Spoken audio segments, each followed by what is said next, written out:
మామిడి పళ్ళ రుచులే కాదు, కపిల్ వారి 30 సంవత్సరాల నాణ్యత మరియు నమ్మకం.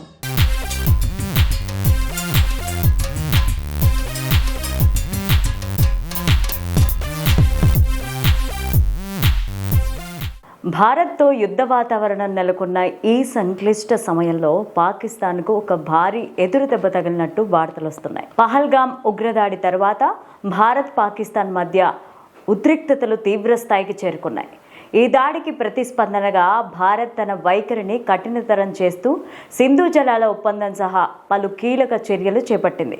పాకిస్తాన్ మద్దతుతో ఉగ్రవాద చర్యలు జరుగుతున్నాయన్న ఆరోపణలతో భారత్ అంతర్జాతీయంగా కూడా పాకిస్తాన్ పైన ఒత్తిడి పెంచే చర్యలను ప్రారంభించింది. దీంతో పాక్ తీవ్ర ఒత్తిడికి లోనై భారత్తో ఉన్న సిమ్లా ఒప్పందం సహా అనేక ద్వైపాక్షిక ఒప్పందాలు సస్పెండ్ చేసినట్టు ప్రకటించింది. దీంతో సరిహద్దుల్లో కాల్పులు మళ్లీ ప్రారంభమయ్యాయి. ఇలాంటి సిచ్యువేషన్స్లో పాకిస్తాన్ సైన్యంలో అధిక సంఖ్యలో రాజీనామాలు జరుగుతున్నట్టు సమాచారం వైరల్ అవుతోంది. సోషల్ మీడియాలో వస్తున్న కథనాల ప్రకారం సుమారుగా 250 మంది సైనికాధికారులు, 1200 మందికి పైగా జవాన్లు తమ పదవులకు రాజీనామా చేసినట్టు ప్రచారం జరుగుతోంది. ఈ వార్తలకు సంబంధించిన ఒక ప్రెస్ నోట్ కూడా నెట్టింట్లో చక్కర్లు కొడుతోంది. అయితే దీనిపైన ఇప్పటి వరకు పాకిస్తాన్ ప్రభుత్వం కానీ ఆ దేశ సైన్యం కానీ ఎటువంటి అధికారిక ప్రకటన విడుదల చేయలేదు. ఇది నిజమైతే పాకిస్తాన్ సైన్యానికి ఇది భారీ ఎదురుదెబ్బే అవుతుంది. పాక్ సైన్యం సుదీర్ఘకాలంగా రాజకీయాలలో కీలక పాత్ర పోషిస్తూ దేశాన్ని పరోక్షంగా నియంత్రిస్తోంది. ఇటువంటి సిచ్యువేషన్స్లో సైన్యంలో అసంతృప్తి పెరగడం, అధిక సంఖ్యలో రాజీనామాలు జరగడం దేశ భద్రతకు పెనుముప్పుగా మారుతుంది. ఇప్పటికే బలూచ్ లిబరేషన్ ఆర్మీ పాక్ సైన్యాన్ని తీవ్రంగా దెబ్బతీస్తోంది. బలూచిస్తాన్ ప్రాంతంలో తరచూ ఉగ్రదాడులు జరుగుతుండడమే కాక ఇటీవలే జరిగిన దాడిలో పాక్ సైన్యం కాన్వాయ్ పైన చేసిన దాడిలో 10 మంది సైనికులు మరణించారు.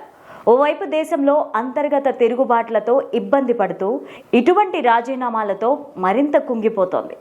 పహల్గామ్ ఘటన తర్వాత భారత్ కూడా తన సరిహద్దు భద్రతను గణనీయంగా పెంచింది. సైనిక సన్నాహాలు ముమ్మరం చేసింది. అటువంటి సమయంలో సొంత సైన్యంలో ఉండే అసంతృప్తి, వ్యతిరేకత పాకిస్తాన్కి యుద్ధ సన్నాహాలనే ముప్పుగా మారే అవకాశం ఉంది. పాక్ సైన్యంలో జవాన్లు, అధికారుల్లో కొనసాగుతున్న అసంతృప్తి వివిధ కారణాలతో పెరిగిందని నిపుణులు విశ్లేషిస్తున్నారు.